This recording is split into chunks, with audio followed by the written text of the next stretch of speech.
மீனா சொல்கிறாங்க, அத்தை என்ன அவங்கள கல்யாணம் பண்ணி வச்சாங்க, எப்போ பார்த்தாலும் அவங்களே கொஷின் கேட்டுன்னு இருக்கீங்க அப்படின்னு சொல்கிறாங்க. அதை கேட்டோன்னே பயங்கரமாக ஷாக் ஆகுறாங்க. எல்லாருமே பார்க்குறாங்க அத்தையே. என்ன, அக்கா கல்யாணம் பண்ணி வச்சாங்களா அப்படின்னு சொல்லிட்டு கேட்குறாரு.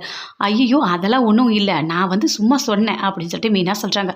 ஏய் என்னடா ஏதாவது கொஷின் கேட்டுனே இருக்கா அப்படின்னு சொல்லிட்டு கோமதி அவங்க தம்பியை திட்டுறாங்க. சரி வா மீனா போகலாம் அப்படின்னு சொல்லிட்டு உள்ள சமையல் ரூம் கூட்டிகிட்டு போகிறாங்க. என்ன மீனா என்ன மாட்டி விடுவ போல இருக்கு, எதுக்காக நீ இப்படி பண்ண அப்படின்னு சொல்லிட்டு கோமதி கேட்குறாங்க.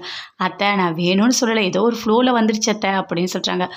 ஆமாம் நல்லா வந்தது உனக்கு, இந்நேரம் நான் மாட்டி இருப்பேன், இனிமேல் இந்த மாதிரிலாம் பேசாத அப்படின்னு சொல்லிட்டு கோமதி சொல்கிறாங்க. சரி என்ன காலேஜுக்கு போகலையா அப்படின்னு சொல்லிட்டு கதிரை அவங்க அண்ணன் கேட்குறாரு. அப்படியே அமைதியாக இருக்கார், எதுவுமே பேசல. என்னடா எதுவுமே பேச மாட்டேன், ஏன் காலேஜுக்கு போகலை அப்படின்னு சொல்லிட்டு கேட்குறாரு. இல்லை இனிமேல் நான் காலேஜுக்கெலாம் போகலை அப்படின்னு சொல்கிறாரு. அதை கேட்டோன்னே பயங்கரமாக ஷாக் ஆகுறாங்க. கோமதி எதுவுமே பேசவே இல்லை. கிட்ட வந்து ஏன் போகலையா, எதுக்காக போகலை அப்படின்னு சொல்லிட்டு கேட்குறாங்க. இல்லை எனக்கு கல்யாணம் ஆயிடுச்சுல்ல, நாங்கள் போகல, எனக்கு எல்லாரும் ஒரு மாதிரி கொஷின் கேட்பாங்க, எனக்கு அதெல்லாம் பிடிக்கல அப்படின்னு கதிர் சொல்கிறார்.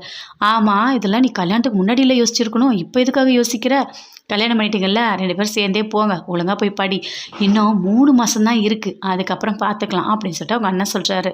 இல்லை நான் யார் சொன்னாலும் கேட்க மாட்டேன், நான் காலேஜுக்கு போகலை, நான் வேறு ஏதாவது வேலை பார்த்துக்கிறேன் அப்படின்னு சொல்கிறாரு. என்னடா பேசிகிட்டு இருக்க, 2 வருஷம் படிச்சிருக்க, இன்னும் 3 மாதம் தான் இருக்குதுன்னு சொல்கிறேன், சும்மா நான் போக மாட்டேன்னு சொல்லிட்டு இருக்க, கண்டிப்பாக நீ போகணும், படிப்பெல்லாம் நிறுத்தவே கூடாது புரியுதா அப்படின்னு அவங்க அண்ணன் சொல்கிறார். சரி நான் போகிறேன் அப்படின்னு சொல்லிட்டு கதிர் சொல்கிறாரு. அடுத்தது ராஜிக்கிட்ட வந்து கேட்குறாங்க, என்னம்மா நீ போவியா காலேஜுக்கு அப்படின்னு சொல்லிட்டு மீனா கேட்குறாங்க. நான் போகல, எனக்கும் பிடிக்கல அப்படின்னு சொல்கிறாங்க ராஜி. என்னது உனக்கும் பிடிக்கலையா, இங்கே பார் நல்லா தெரிஞ்சுக்கோ, கல்யாணம் ஆனவங்களாம் எவ்வளோ பேர் காலேஜ் போய் படிக்கலையா, அதெல்லாம் படிக்கலாம், 1 நாள் பேசுவாங்க 2 நாள் பேசுவாங்க அவ்வளோதான், அதுக்கப்புறம் யாரும் எந்த கொஸ்டினும் கேட்க மாட்டாங்க, அவங்கவுங்க வேலையை பார்க்கவே அவங்களுக்கு நேரம் கரெக்டாக இருக்கும், உடனே யாரும் பார்க்க மாட்டாங்க, சரியா நீ போ, 2 பேரும் சேர்ந்தே போங்க அப்படின்னு சொல்லிட்டு கோமதி சொல்கிறாங்க. அதை கேட்டோன்னே பயங்கரமாக கோவம் வருது கதிருக்கு.